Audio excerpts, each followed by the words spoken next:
think you just not just waste your time, you also get no solution out of it.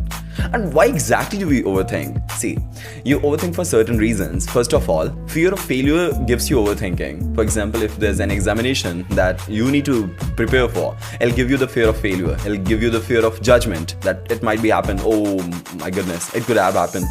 This can happen in future. You try to control everything.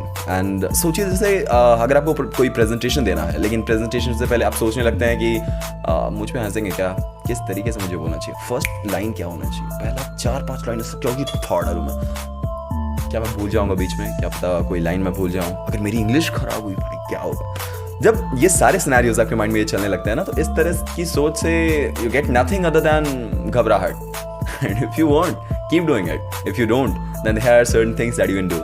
Firstly let's understand कि ये चीज़ें तो होती है, इसके dangers क्या है sir, problem क्या है। सबसे पहला, ये स्लीप प्रॉब्लम्स आपको देगा। आपने सुना होगा ना, कुछ लोगों को नींद नहीं आती, अंडरस्टूड, जिसे इंसोम्निया हम बोलते हैं, ये प्रॉब्लम आपको होने लगेगी। धीरे धीरे आपकी कॉन्फिडेंस को ये डिस्ट्रॉय करेगा, क्योंकि इतने सारे थॉट्स आपको प्रोवाइड करेगा, बहुत सारे ऐसे अपॉर्चुनिटीज जहां आप टेक एक्शन ले सकते थे, आप खो दोगे। रिलेशनशिप डैमेज हो जाएगा, आप जज करने लगो एक दूसरे को। कभी आपने ऐसा सोचा है कि कोई मैसेज सीन कर दे और अभी तक रिप्लाई ना दे, तो आप बहुत सारे सिनेरियोज अपने माइंड में ले आते हो, भाई सीन कर लिया, रिप्लाई नहीं दिया, पता नहीं क्या सोचा होगा, क्या क्रिंज मैसेज मैंने किया, क्या ये टेक्स्ट डिलीट करना चाहिए, डिलीट फॉर एवरीवन कर दूं, नहीं कर दूं, क्या करूं, क्योंकि मैंने नहीं करना चाहिए था, चलो एक वॉक पे चले जा। It was nothing like that, bro. ऐसा कुछ भी नहीं था। No one gives a shit that you just texted someone. अरे हो सकता है उसका नेट खत्म हो गया यार।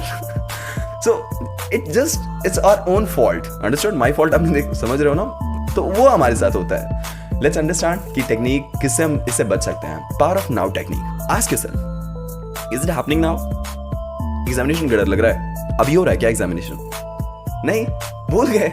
अपने आपको फोर्स कीजिए कि ठीक है, एक काम करते हैं हम कि इसके बारे में ओवर थिंकिंग करना ना, रात को 9 से 9:30 बजे तक ये ओवर थिंकिंग मैं करने वाला हूँ। बस अब डिसाइड कर लो, ओवर थिंकिंग करना है ना, ओके ब्रो, इट्स ओके, रात में करते हो ओवर थिंकिंग, अभी नहीं करेंगे। एंड उस पर्टिकुलर टाइम पे उस ओवर थिंकिंग का टाइम रखिए। बाकी आपका माइंड प्रोक्रास्टिनेशन में बहुत एक्सपर्ट होता है। जब आप इसे बोलोगे ना कि रात में करते हो ओवर थिंकिंग, ये एक्साइटेड हो जाएगा, ठीक है, रात में करेंगे।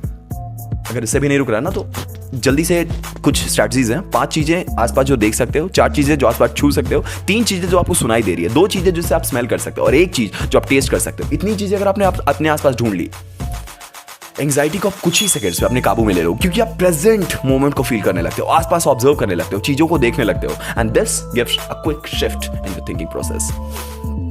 कुछ और अगर परमानेंट इससे रिलीफ चाहिए, मेडिटेशन करना आप स्टार्ट कर सकते हो। बस 5 मिनट के लिए एक जगह पे बैठ के बिना कुछ सोचे बस बैठे रहना। सुबह अगर आप फोन ना यूज करो 30 मिनट्स के लिए, कम से कम बस 30 मिनट्स तक फोन ना यूज करो वेकिंग अप टाइम पे, तो आपका ओवर थिंकिंग बहुत कम हो जाएगा। एक वॉरी टाइम रखो कि शाम को हम इसके बारे में ओवर थिंकिंग करेंगे, सारे प्रॉब्लम्स हम डिस्कस करेंगे, फाड़ डालेंगे।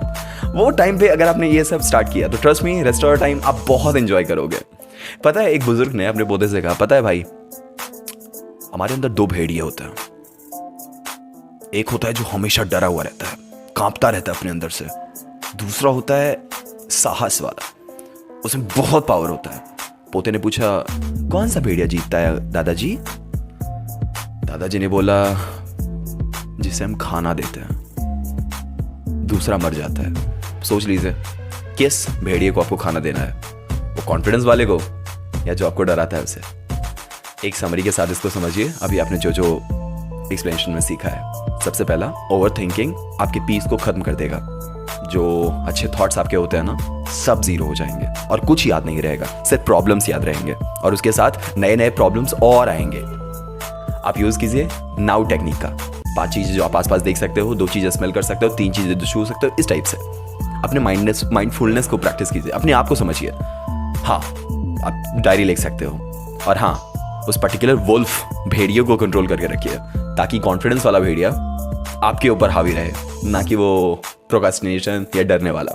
अगर आपकी सोच हल्की सी भी हल्की हुई, मतलब अगर कुछ फायदा दिख रहा है आपकी ओवर थिंकिंग से बचने का, तो सोचिए मत, सब्सक्राइब का बटन क्लिक कीजिए और बेल आइकन को भी क्लिक कर दीजिए, so that you can stay connected with business spoken English. ऐसे और वीडियोस के लिए प्लीज हमसे कनेक्टेड रहिए। Take better care of yourself, you are so special for me. Thank you so much.